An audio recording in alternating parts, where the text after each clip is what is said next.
My Quran Time ini dibawakan khas kepada anda oleh Mufas.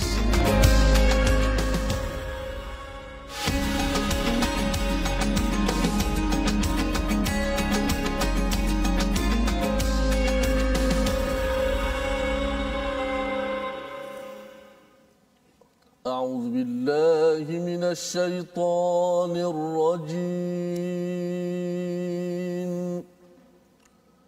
بسم الله الرحمن الرحيم.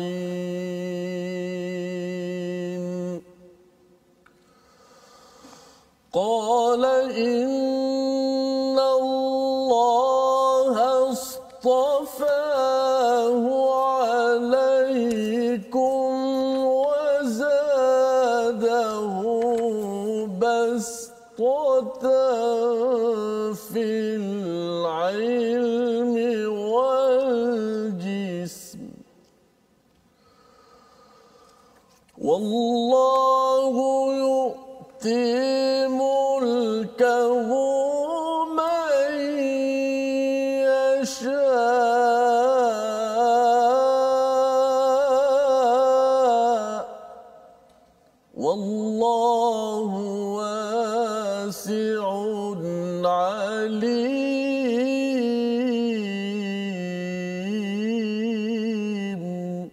صدق الله العظيم. Surahul Azim. Assalamualaikum warahmatullahi wabarakatuh. Alhamdulillah wassalatu wassalamu ala Rasulillah wa ala alihi wa man wala syada la ilaha illallah syada Muhammadan abduhu wa rasuluh. Allahumma salli ala sayidina Muhammad wa ala alihi wa sahbihi ajma'in. Amma ba'du. Apa khabar tuan-tuan dan puan yang dirahmati Allah sekalian? Alhamdulillah kita memanjatkan kesyukuran yang setinggi-tingginya kepada Allah Subhanahu Wa Taala untuk kita kembali menyambung kepada perkongsian, kita menggali permata-permata hidayah daripada Allah Subhanahu Wa Taala. Dan pada hari ini kita bersama dengan Ustaz Tirmizi. Assalamualaikum Ustaz. Waalaikumsalam warahmatullahi. Apa khabar hari ini? Alhamdulillah. Masya-Allah. Kita dalam setting baru ni Ustaz ya. Semangat baru meneruskan perkongsian dan juga pembelajaran kita pada bahagian ini di hujung Ustaz ya, di hujung juz yang kedua. Bagi tuan-tuan yang berada di rumah, kita sudah pun di penghujung dan kita ada satu lagi muka surat dan terus kita akan berganjak terus dalam juz yang ketiga, di mana kalau kita melihat kepada juz pertama banyak bercakap tentang hubungan dengan Al-Quran, tentang hidayah, tentang Bani Israel. Pada juz yang kedua ini juga masih ada kisah Bani Israel, tetapi ada law ataupun undang-undang yang diberikan ya kepada umat Islam, kepada orang-orang terdahulu. Dan di hujung ini kita akan menyambung ya, kita akan menyambung kisah tentang perjuangan hidayah ini ya. Tapi sebelum itu kita mohon pada tuan-tuan sekalian untuk share di Facebook masing-masing agar kita dapat di hujung juz yang kedua ini kita dapat berkongsi info bersama rakan-rakan, saudara, keluarga yang mungkin tidak dapat mengikuti pada kali ini, tapi ada rekod Ustaz ya di Facebook masing-masing insya-Allah. Jadi mari sama-sama tuan-tuan share dan kita mulakan dengan Ummul Quran Al-Fatihah bersama dengan Ustaz Tirmizi. Silakan Ustaz. أعوذ بالله من الشيطان الرجيم. بسم الله الرحمن الرحيم.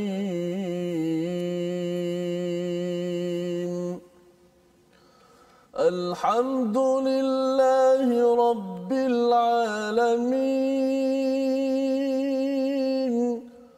الرحمن الرحيم مالك يوم الدين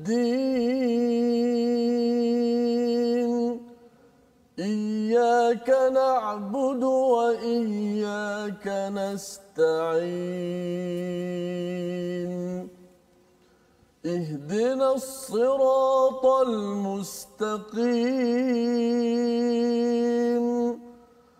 صراط الذين أنعمت عليهم غير المغضوب عليهم ولا الضالين.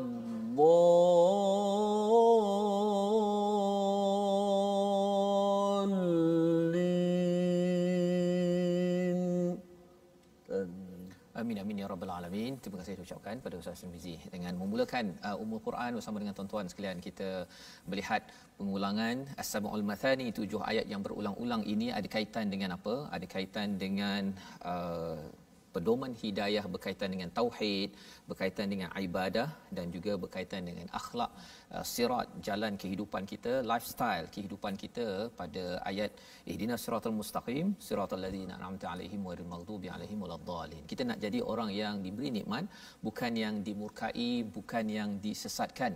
Dan salah satu daripada ciri orang yang diberi nikmat ini adalah berjuang dengan baik, memperjuangkan kebaikan, bukannya berjuang untuk kepentingan diri sendiri, ya, tetapi kepentingan untuk Allah Subhanahu Wa Taala, bukan kepentingan Allah untuk Allah, ya, tetapi akhirnya berbalik manfaat itu kepada diri sendiri. Dan itulah yang kita nak belajar. Kalau kita melihat kepada halaman 39 sebelum ini, Allah menyatakan tentang siapakah yang sanggup meminjamkan, ya, memberi pinjaman kepada Allah Subhanahu Wa Taala. Maka pada halaman yang ke-40 ini kita akan melihat kisah. Kita akan melihat satu kisah yang penting yang dirakamkan dalam 1, 2, 3 ayat sahaja, tetapi ini memberi cara fikir kita dalam mendepani kepada urusan agama dan ada kaitan dengan kuasa pemimpin dalam sesuatu organisasi, negeri ataupun negara. Jadi sinopsis bagi program kita halaman 40 pada hari ini, mari kita saksikan. Iaitu pada halaman 40 ini bermula pada ayat 246 dan 247, kisah seorang nabi, ya, iaitu nabi siapa nanti kita akan bincangkan, dan Raja Talut, ya, Talut dan keengganan Bani Israel untuk berjihad. Ya, Talut ini adalah sebenarnya orang biasa tapi dinaikkan sebagai boleh dikatakan raja ataupun pemimpin. Nanti kita bincangkan mengapa ini penting dalam perjuangan, apa kaitan dengan kehidupan kita pada tahun ini. Dan pada ayat 248, pembuktian kelayakan Talut, ya, menjadi raja ataupun pemimpin, ujian yang diberikannya kepada para pengikutnya, ya, ujian yang berlaku di situ kepada orang yang nak beriman, pada orang yang tidak beriman. Jadi ini adalah ringkasan bagi halaman 40 dan jom kita baca bersama Ustaz, ya. Kita mulakan dahulu ayat 246 dan 247. Boleh tahan panjang Ustaz, ya. Okey. Mungkin Ustaz baca 246 dahululah Ustaz, ya. Ya. Kemudian nanti baru kita sambung 247 pasal kalau nak ulang 2 kali nanti dia panjang sangat. Betul, ya. betul. Silakan Ustaz 246. Okey, terima kasih Fadil Ustaz Fazrul. Penonton-penonton My Quran Time, baca faham amal, sahabat-sahabat Al-Quran yang sentiasa istiqamah bersama kita, alhamdulillah. Saya lihat ramai sekali di kalangan masyarakat di luar sana, bukan sekadar di Malaysia, bahkan kalau kita lihat di negara-negara luar seperti Singapura, ramai sahabat-sahabat Al-Quran daripada Singapura yang saya perhatikan dalam Facebook kita TV Al-Hijrah.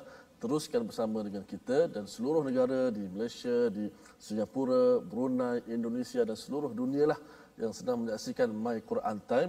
Moga-moga kita dapat bersama-sama memahami Al-Quran yang ada di sisi kita yang kita baca ini, insya-Allah. Baik, kita berada pada ayat yang ke-246. Sedar tak sedar dah ayat 246 dah.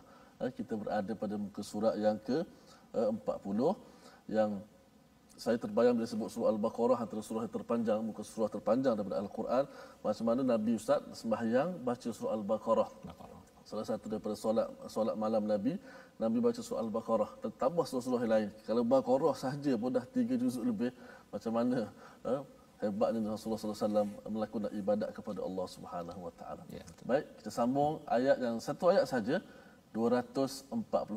Insya-Allah sama-sama kita membaca sambungan daripada tarannum nahawan yang saya baca pada surah Al-Fatihah sebentar tadi. A'udzu billahi minasy syaithanir rajim. ألم تر إلى الملأ من بني إسرائيل من بعد موسى إذ قالوا لنبي له ابعث لنا ملكا نقاتل في سبيل الله قال هل عسيتم إن كتب عليكم القتال ألا تقاتلوا قالوا وما لنا ألا نقاتل في سبيل الله وقد أخرجنا من ديارنا وأبنائنا فلما كتب عليهم القتال تولوا إلا قليلا منهم والله عليم بالظالمين صدق الله العظيم. Surah Al-Azim ayat 246 sebentar tadi, tidakkah kamu perhatikan para pemuka Bani Israel setelah Musa wafat, ya, ketika mereka berkata kepada seorang nabi mereka, dalam perbincangan ulama nama nabi ini ustaz namanya Nabi Samuel, ya. Samuel. Ini bukan nama nabi yang famous lah, ya, dalam 25 rasul itu, tetapi ia adalah nabi yang hadir selepas daripada kewafatan Nabi Musa, ya. Dan kata pemuka, ya, istilahnya al-mala', ya, al-mala' ini yang kita akan tengok nanti perkataannya ustaznya, salah satu perkataan yang kita nak belajar pada hari ini, iaitu mereka ni pemimpin. Dia kata pada Nabi Samuel ini, angkatlah seorang raja untuk kami nescaya kami berperang di jalan Allah Subhanahu Wa Taala, ya. Dia sebenarnya dia pemuka-pemuka ini ataupun pemimpin ini, dia masih lagi nak buat perangai dia. Ya, Bani Israel ini Allah bawakan kisah ini adalah pemimpin mereka, iaitu antara perangai mereka ialah angkatlah seorang raja untuk kami nescaya kami berperang di jalan Allah. Ni nabi ni, nabi ni sebagai sumber kepimpinan, ya, dalam hal agama, dalam hal dunia, segenap perkara, ya. Tetapi bila mereka berjumpa dengan Nabi Samuel ini, dia nak kalau boleh tolong pilihkan kami seorang pemimpin ataupun raja. Jadi dia nak beritahu bahawa kamu ni bukan pemimpin. Kan? Dia nak beritahu begitu, dia punya cerita je. Dan mengapa mereka nak pilih raja? Pasal biasanya bila bercakap tentang raja ini, biasanya orang-orang yang berpengaruh, Ustaz. Dan berpengaruh ini istilahnya tadi adalah al-mala', di mana kalau kita tengok kat sini, bila mereka suruh minta Nabi Samuel untuk angkatkan seorang raja tu, mereka nak beritahu tolonglah endorse, tolonglah pilih salah seorang daripada kami. Dia nak dapatkan cop mohon daripada ahli agama. Ya, tokoh agama nak beritahu tolong pilih saya ni sebagai pemimpin, dan saya ada backup daripada seorang pemimpin agama. Pasal pemimpin agama ni berpengaruh sebenarnya. Dia kalau katakan seorang nabi amat dipercayai, bila dia pilih dia ustaz, ya, katakan ada 10 orang. Nabi ini pilih saya salah seorang daripada pemimpin itu, maka pengikut-pengikut semua akan mengikut dan memilih pemimpin tersebut. Dan strategi ini digunakan oleh Bani Israel. Kaedah politik begini, kaedah ini juga berlaku dalam zaman sekarang. Zaman sekarang ni dia walaupun dia dia semayang acuh tak acuh apa sebagainya, tapi ketika dia nak dilantik jadi pemimpin, dia akan cari orang yang beragama, ya. Dan kalau boleh orang agama ni tolonglah hadir dalam majlis dia ke, ataupun tolong beri ucapan sedikit ke, apatah lagi kalau boleh masuk dalam khutbah. Wah, itu lagi mantap tu, kan. Pilih A ataupun B ataupun C. Maka ini adalah kaedah Bani Israel, pemimpin mereka, yang Allah ingatkan kepada kita, jaga-jaga. Jangan ulang lagi perkara ini. Nabi mereka menjawab, dan mereka cakap apa? Dia cakap apa? Angkatlah seorang raja untuk kami nescaya kami berperang di jalan Allah. Kalau nak ceritanya, nak berperang di jalan Allah ni, perang je lah, kan? Maksudnya nak berjuang ke apa ke, tak payah nak angkat seorang raja pun. Ada raja, tak ada raja, terus dia berperang ataupun berjuang di jalan Allah. Tapi dia nak beritahu, kalau nak buat baik ni, tolong lantik kami jadi pemimpin. Dia ada udang di sebalik mi perkara ini, ya. Nabi mereka menjawab, jika diwajibkan atasmu berperang, kamu tidak akan berperang juga. Sebenarnya Nabi Samuel tahu bahawa sebenarnya mereka ni sekadar nak minta sesuatu je, ya. Sebenarnya bila cakap kami akan berjuang, cakap mulut dia. Sebenarnya mereka ni memang bukan orang yang nak berjuang, mereka ni hanya nak kuasa. Ya, sehingga kan ditemplak di sini mereka menjawab, mengapa kami tidak akan berperang di jalan Allah sedangkan kami telah diusir dari kampung halaman kami satu dan dipisahkan daripada anak-anak kami. Kalau kita perasan ustaz ya, mereka berjuang bukan kerana Allah. Mereka berjuang kerana kami ini telah diusir dan kerana apa? Kami dipisahkan daripada anak-anak kami. Sebabnya itu bukan fi sabilillah. Bukan fi sabilillah. Dia ada fi sabili, dia sambunglah. Mungkin jalan kerana dulu orang buat kami, sekarang kami nak buat orang. Dulu mereka pisahkan kami daripada anak, kerana keluarga kami berjuang. Dan perkara ini sebenarnya berjuang kerana keluarga, berjuang kerana negara, ini adalah kaedah yang tak semestinya orang beriman pun dia berjuang juga. Saya cari nafkah, saya berjuang kerana nak bagi makan anak isteri. Orang yang bukan beriman pun berjuang perkara yang sama. Jadi bila dinyatakan perkara di sini, bila dicakap bahawa bagilah raja yang kami berperang di jalan Allah, sebenarnya mereka ini bukan betul-betul berniat ke arah situ. Tetapi ketika perang itu diwajibkan atas mereka, mereka berpaling kecuali sebahagian kecil daripada mereka, dan Allah mengetahui orang-orang yang zalim. Bila dah diwajibkan, tak nak pula? Tak nak. Dia sebenarnya mereka nakkan kalau boleh jadi ketua, jadi raja, lepas tu mereka tak nak berjuang. Mereka tak nak berjuang. Jadi ini adalah panduan daripada ayat 246, dan selepas mereka dah minta Nabi Samuel ini mendapat mendapat wahyu ya untuk beri jawapan kepada mereka. Apakah jawapan mereka? Ayat 247. Jom Ustaz kita baca. Okay. Baik, kita terus sambungan kisah Bani Israel ini yang kita dah belajar daripada awal surah Al-Baqarah, dan sudah pastinya Allah Ta'ala cerita dia bukan saja kita nak tahu cerita dia, sifat-sifat tercela mereka, supaya kita tidak ikut jejak langkah mereka. Kerana mereka tak akan redha kepada kita, mereka pasti nak suruh kita ikut jejak langkah mereka. Sebagaimana ayat Quran, walan tarda ankal yahud walan nasara hatta tattabi'a millatahum. Mereka tidak akan redha kita semua ini kecuali sehingga kita mengikut telunjuk mereka. Maka kita belajar kisah ni bukan senang nak bagi dah kisah-kisah yang terdahulu Ustaz Fazul sebut tadi, supaya kita tak jadi macam mereka. Kalau kita jadi perjuangan, jadi pemimpin pun al-malak perkataannya akan di highlight insya-Allah. Sebabnya bila awal tadi Ustaz ni alam tara itu, tidakkah kamu perhatikan, sebenarnya Nabi tak tahu cerita ni. Kan Nabi memang tak perhatikan, Nabi tak tahu, jadi Allah bawakan, dan bila Allah bawakan kisah ini maksudnya ada sesuatu yang penting yang kita kena beri perhatian insya-Allah. Ya, kita sambung. Sama-sama kita baca satu ayat lagi kerana ayat ini juga cukup panjang, 2, 4, 7 insya-Allah. Sambungan daripada surah Al-Baqarah muka surat yang ke-40. Jom sama-sama sahabat Al-Quran kita baca. A'udzu billahi minasy syaithanir rajim.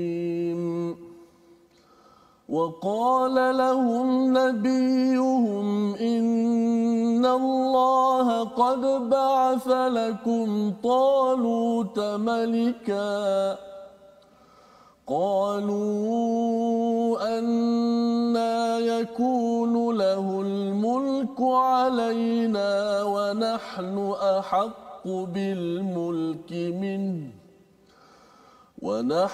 أحق بالملك منه ولم يؤت سعة من المال قال إن الله اصطفاه عليكم وزاده بسطة في العلم والجسم والله يؤتي ملكه من يشاء والله واسع عليم صدق الله العظيم. Surah Al-Allahul Azim. Terima kasih Ustaz ya. Ayat 247 itu, dan Nabi mereka, Nabi Samuel itu berkata kepada mereka, sesungguhnya Allah telah mengangkat Talut menjadi rajamu. Mereka minta tadi kan, dia tak beritahu pilihlah di kalangan kami, ya. Itu strategi ustaznya, cara orang politik bercakap kadang-kadang manis. Okey, pilihlah, kami nak berjuang di jalan Tuhan ini kan. Kemudian bila jawapannya keluar, jawapannya apa?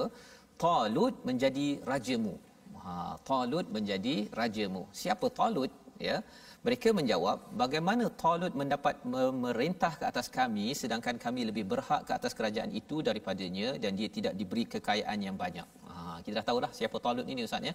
Kalau kita ikutkan kepada riwayatnya tentang Talut ini adalah seorang yang miskin, ya, seorang yang orang biasa-biasa, bukan di kalangan malak. Bukan orang yang selama ini melobi. Malak ini nanti kita akan tengok maksudnya memenuhi, tapi kita akan tengok selepas ini. Banyak perkataan malak dalam Quran. Banyak perkataan malak, ya. Jadi mereka ni bukan geng malak. Mana juga al-malak ni juga termasuk pemuka, pemimpin politik. Pemimpin. Mana ni juga orang-orang berpengaruh politik, pengaruh. Pemimpin politik, pemimpin ekonomi. Kadang-kadang dia bukan pemimpin politik, dia pemimpin ekonomi. Dia ada duit apa sebagainya. Dia boleh mempengaruhi orang ramai dan juga pemimpin politik. Okey, jadi dia tak jadi geng ini. Talut ni orang biasa-biasa. Orang biasa-biasa. Jadi bila Nabi Samuel berkata, sesungguhnya Allah telah memilih ataupun qad ba'atha lakum taluta malika, ya. Bila istilah ba'atha ini maksudnya ia dibangkitkan tiba-tiba, macam kita nanti hari bi'atha ataupun nabi di bu'ithu kan, dibangkitkan. Dia tiba-tiba sahaja nabi bangkit dan menjadi rasul, ya. Jadi dalam kes ini Talut ni daripada tak semena-mena lah istilahnya, ya, bukan daripada orang-orang elit, bukan daripada orang-orang pemuka ini. Dia dihantar ataupun dibangkitkan, diutus sebagai pemimpin mengikut kepada daripada wahyu yang sampai pada Nabi Samuel. Jadi orang-orang yang malak ini, orang elit lah, kalau kita letakkan orang elit ini, dia kata apa pasal pula Talut jadi memerintah ke atas kami sedangkan kami lebih berhak ke atas kerajaan itu daripadanya dan dia tidak ada harta. Jadi dua perkara. Satu, mereka kata mereka yang lebih berhak. Yang keduanya, Talut ini miskin. Istilah yang digunakan di sini, walam yu'ta sa'atan minal mal, kan, walam dia tak pernah hadir sa'atan ini maksudnya macam sekelumit daripada harta. Betapa dalam perkataannya itu dia menghina kepada Talut. Jadi Nabi Samuel kata, innallaha astafah, ya. Perkataan yang kita dah belajar sebelum ini berkaitan dengan istafahu, Mustafa. Ada beza dengan ijtaba. Ijtaba ni pilih dengan sebab, kan, kerana dia ada karakter begini maka dia dipilih. Tetapi kalau Mustafa, istafahu ini maksudnya Allah pilih. Allah punya hal. Ada satu ayat tu saya ingat ustaz, innallaha astafa Adam wa Nuhan wa Ibrahim. Mana perkataan Allah pilih tu? Allah pilih.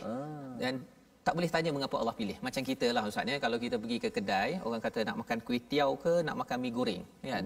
Betul, kita pilih kuih tiaw. Tak boleh pula orang tanya apa pasal nak pilih kuih tiaw, mengapa tak pilih mi goreng, tak. Kita punya pasal kan. Jadi ini Allah punya hak memilih. Dan selepas itu bercakap tentang qalu anna yakunu lahul mulk, dia tak ada, wa nahnu ahaqqu, kami ini yang sepatutnya, dia tidak ada harta.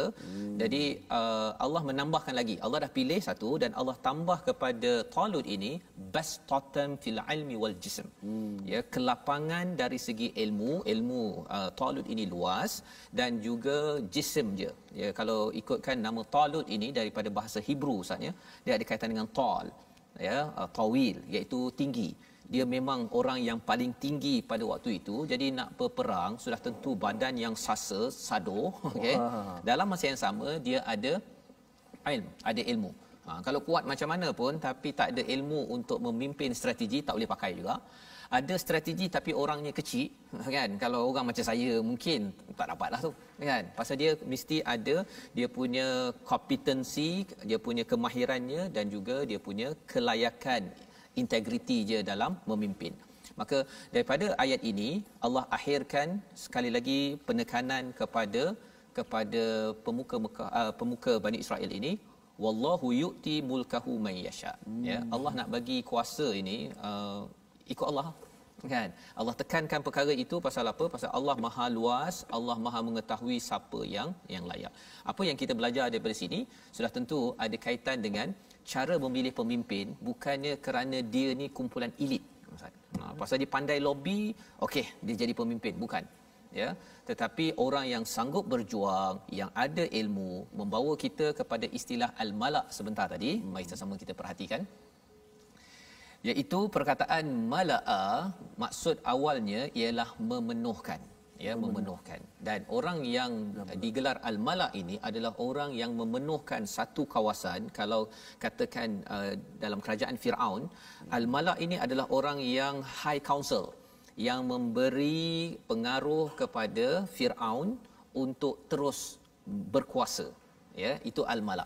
Dan al-mala' ini dia memenuhkan pemimpin-pemimpin yang ada, dan dalam konteks dalam kisah ini, mereka ini adalah orang-orang yang berpengaruh, ya, berpengaruh, dan dia sentiasa cuba untuk mendapatkan kuasa walau dengan apa cara sekalipun. Maknanya perkataan al-mala' dalam Quran ni lebih kepada pemimpin yang agak disebahkan kepada yang nak kuasa, berebut kuasa. Dikaitkan dengan Firaun, banyak ya, dia ada kecenderungan kepada kuasa, kepada sesuatu yang bersifat dunia, ya. Itu sebabnya malak ini kalau diberi hidayah bagus, tetapi kalau tidak, kalau dia mengikut kepada contoh yang begini, secara automatiknya dia nakkan kuasa, tetapi dia tidak mahu berjuang. Jadi ini pelajaran yang kita perlu beri perhatian, dan ini bercakap tentang apa? Bercakap tentang perjuangan. Perjuangan ini bukan sekadar kuasa, tapi perjuangan ini ada kaitan dengan ilmu, ada kaitan dengan kemahiran. Yang kita nak tengok selepas ini, pasal mereka persoalkan, betul ke Talut ni layak? Jom kita tengok pada ayat 248 sebentar lagi, tapi kita rehat kejap, Ustaz. Ya, kita berehat. My Quran Time, baca faham aman.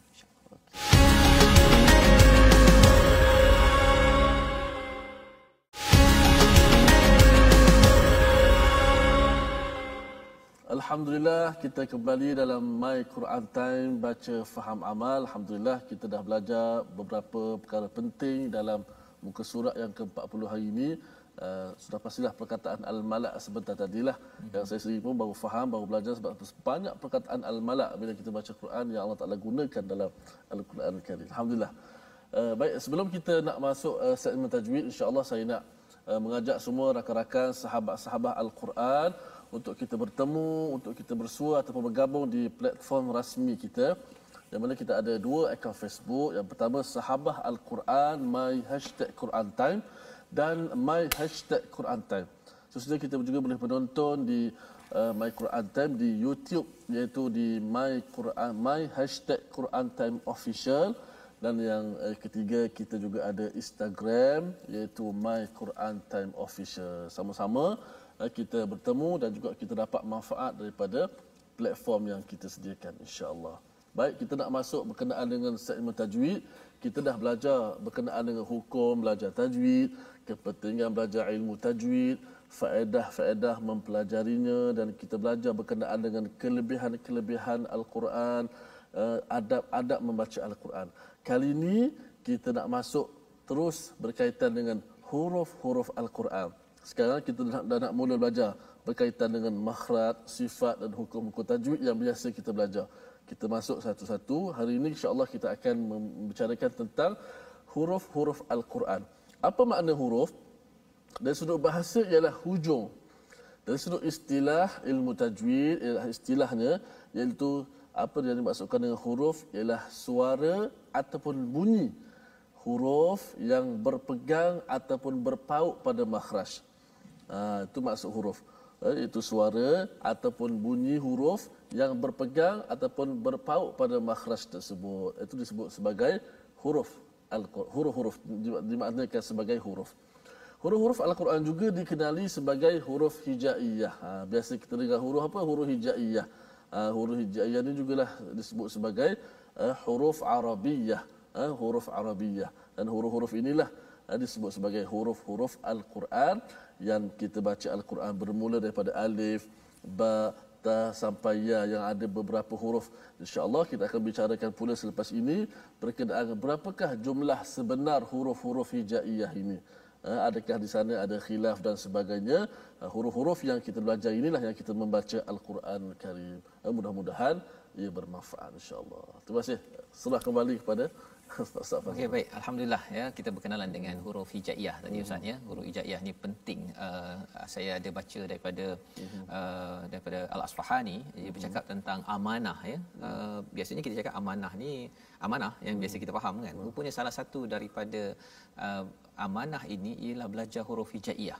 Saya pun pelik juga ya, tapi nanti mungkin kita akan menuju ke arah situ. Lantaran huruf hijaiyah ini bukan sekadar satu pelajaran ringkas ataupun begitu-begitu sahaja kan, tapi sebenarnya di sebalik huruf hijaiyah dia ada kaitan dengan Al-Quran, dan Al-Quran ini adalah amanah yang besar yang Allah berikan sebagai fadl, sebagai kurniaan daripada Allah.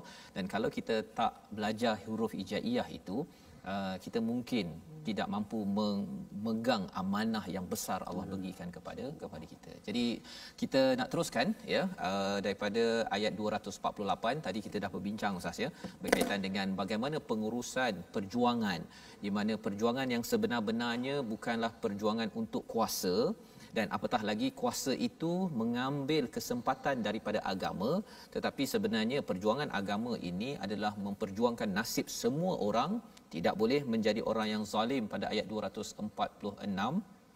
Dan pada ayat 247 tadi Allah menyatakan tentang kalau Allah nak pilih, Allah boleh pilih siapa sahaja, orang yang elit ke tak elit ke Allah boleh angkat. Yang pentingnya ialah kita membawa mesej Allah di dalam kehidupan kita. Jadi orang-orang pemuka tadi, Al-Malak tadi itu dia bertanya, ini kami tak puas hati. Tolong berikan bukti bahawa memang Talut ini yang paling layak. Ya, itu respon mereka. Dan bila kita tengok respon mereka ini, orang yang beriman dia tak cakap begitu. Dia orang beriman ni bila dah dapat nabi, dah dapat rasul, dia percaya je. Ya, dia beriman terus, tak perlu pula kata ya Allah, kalau saya ni nak kembali pada sunnah Rasul, nak kembali pada Quran, tolong datangkan satu lagi miracle dalam hidup saya. Mungkin keluar asap ke, dalam akaun masuk 1 juta ke, baru saya akan beriman. Itu tanda orang yang ada masalah iman.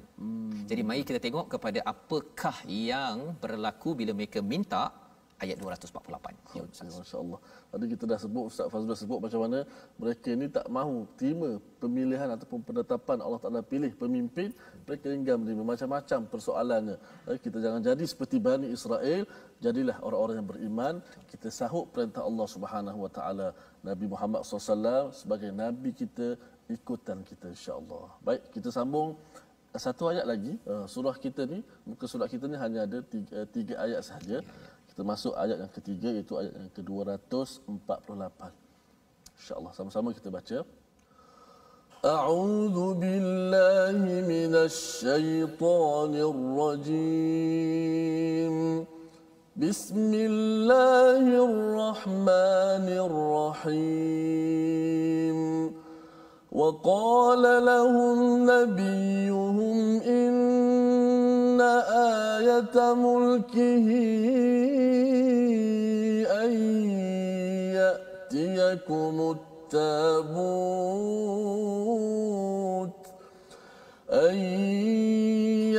يأتيكم التابوت فيه سكينة من ربكم وبقية مما ترك آل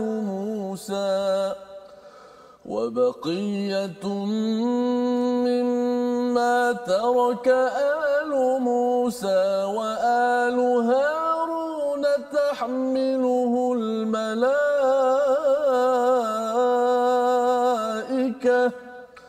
إن في ذلك لآية لكم إن كنتم مؤمنين.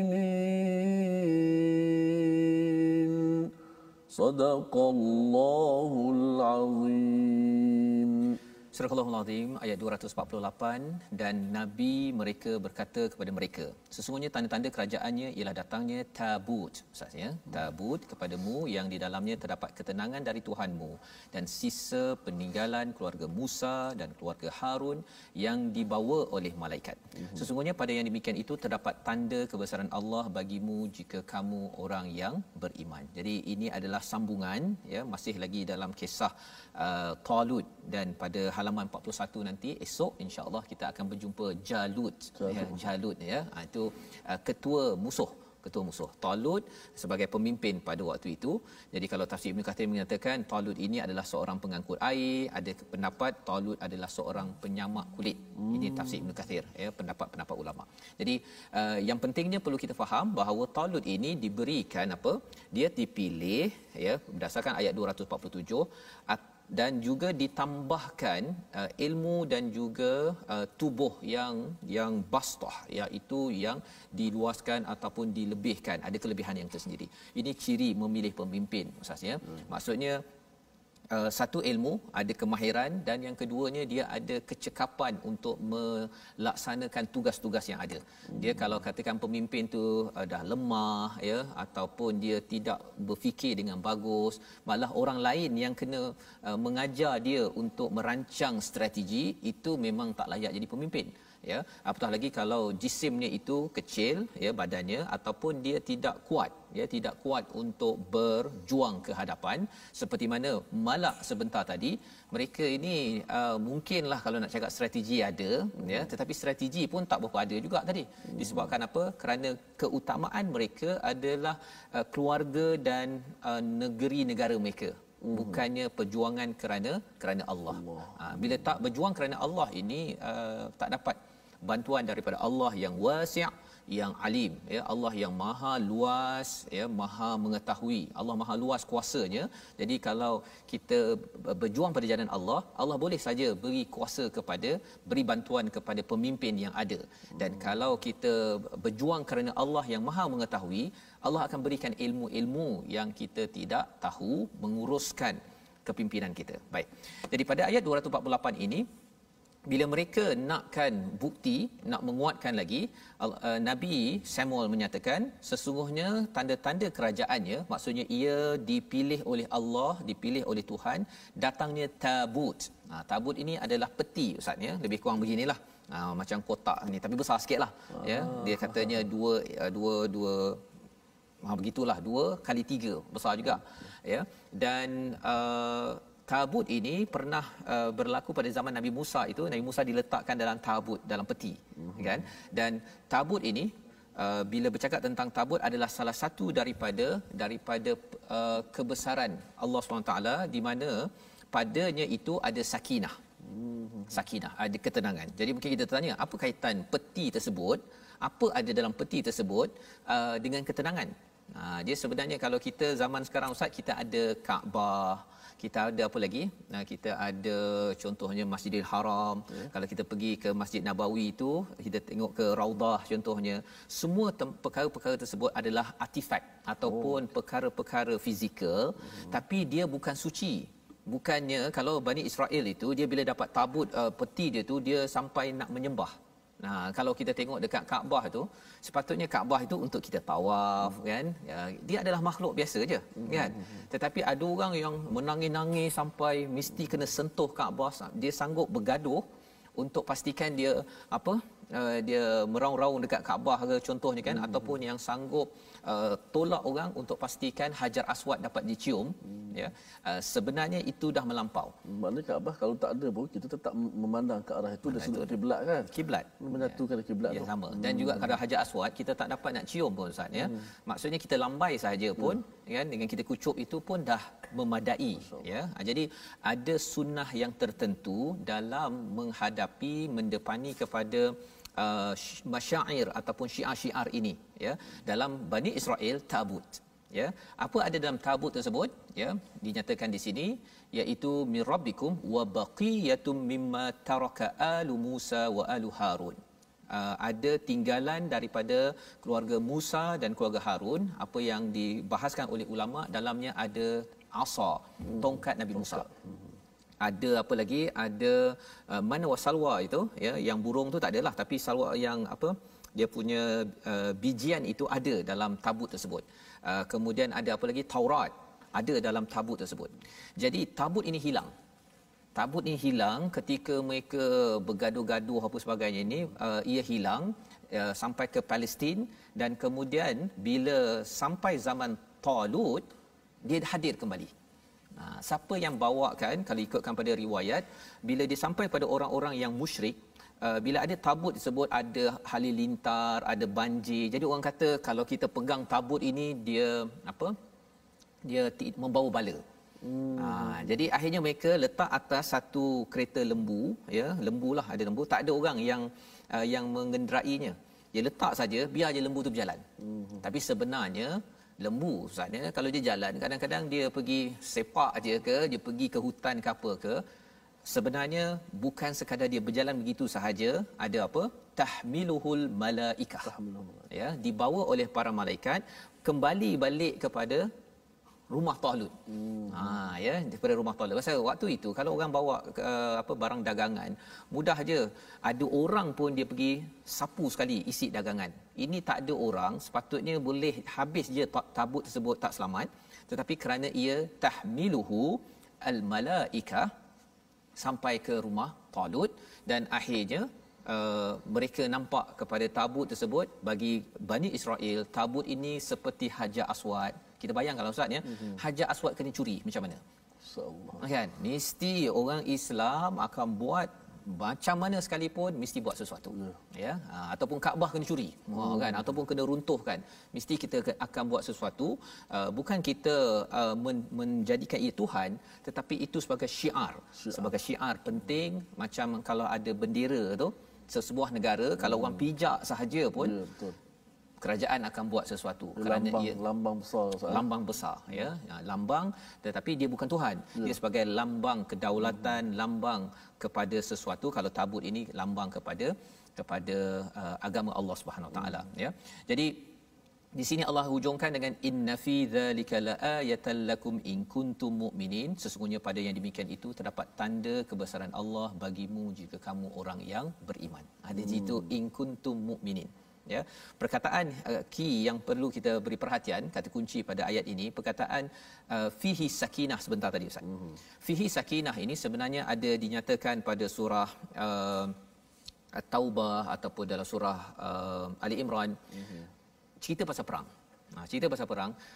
Syarat kemenangan perang di dalam peristiwa Badar ataupun dalam perang lain yang umat Islam menang, salah satunya Allah bagi sakinah. Beri sakinah. Jadi apa maksud sakinah? Kalau dalam perang pada zaman Rasulullah tu ada yang sampai mereka tidur kan dalam keadaan tenang, dan lepas itu mereka boleh berperang dengan rasa yakin dengan bantuan Allah Subhanahu Allah Taala kurniakan ketenangan dalam diri mereka. Bukan senang Ustaz, sebab dalam keadaan perang ni mana orang boleh tidur, tapi Allah Taala berikan berehat, boleh dapat ketenangan, sakinah. Wallahu. Jadi bila ada perkataan itu di sini, bila Allah bagi tabut fihi sakinah, itu tandanya kalau perang ini dipimpin oleh Talut yang dapat tabut sebagai bukti bahawa dia pilihan Allah, insya-Allah boleh menang. Kita tak masuk perang lagi ni. Kita baru intro. Pasal besok insya-Allah kita akan tengok bagaimana perjuangan Talut melawan Jalut.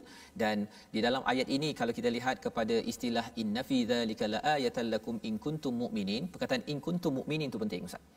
Pasal apa? Pasal sebenarnya walaupun dalam perang Uhud itu, kita bincang dalam surah Ali Imran nanti insya-Allah, walaupun kalah, tetapi sebenarnya Allah menyatakan kamu ini a'laun, kamu ini tinggi, kamu ini di atas in kuntum mu'minin. Ada perkataan in kuntum mu'minin sekali lagi. Nak ceritanya apa? Nak ceritanya ialah bagi orang yang beriman, dia tahu bahawa tabut ada kaitan dengan memilih ketua yang dipilih oleh Allah dan nanti akan menang. Itu kalau orang beriman. Tapi kalau orang yang tak beriman, macam pemuka Bani Israel tadi itu, dia tak nak percaya, ya, dia rasakan bahawa kami lebih layak, kami ini boleh merancang strategi untuk menang tanpa bergantung kepada Allah Subhanahu Wa Taala. Sebenarnya dah tak lama tu. Dan ini mesej kepada siapa? Mesej kepada kita semua yang memimpin. Sebenarnya kalau memimpin, kalau gunakan agama, menunggang agama untuk dilantik sebagai pemimpin, ataupun memimpin bukan kerana perjuangan agama tetapi kerana perjuangan kemanusiaan, kebajikan, ataupun pasal tanah air kita semata-mata, sebenarnya Allah tak bantu. Urus sendiri. Tetapi kalau katakan kita berdasarkan kepada keimanan pada Allah SWT, maka itulah yang akan kita baca pada hari esok, bagaimana kemenangan yang diberikan oleh Allah kepada tentera Talut yang bersama dengan Nabi Daud. Jadi ini adalah kandungan bagi halaman 40, ayat yang panjang Ustaz ya. Mungkin Ustaz ada komentar sedikit dari segi isi ataupun dari segi mungkin tajwid juga dalam halaman ini. Sila Ustaz. Okey, boleh kita fokus sedikit pada ayat yang ke 248 sebentar tadi. Kita tengok pada satu ayat yang perkataan wabaqiyah. Wabaqiyah. Wa qala lahum nabiyuhum inna ayata mulkihi ay ya'tiyakumut tabutu fihi sakinatun min rabbikum wabaqiyah. Ada huruf qaf yang berbaris di bawah kat situ. Wabaqiyah. Qaf itu walaupun dia huruf qaf, maksudnya kita kesalahan yang boleh berlaku ialah menukarkan qaf pada kaf. Bila dia renyah sikit qaf, dia jadi kaf. Umpama wabaqiyah tu qaf. Tapi kalau dia buat wabaki jadi kaf. Sikit saja huruf tu berbeza tadi. Makhrajnya dekat pada pangkal lidah. Tetapi sifatnya berbeza. Qaf dia agak tebal, kaf dia nipis sedikit. Nipislah sifat dia. Jadi itu yang perlu diberi penekanan Ustaz ya. Wa baqiyatun mimma taraka alu Musa. Ustaz, saya nak tanya satu soalan biasa.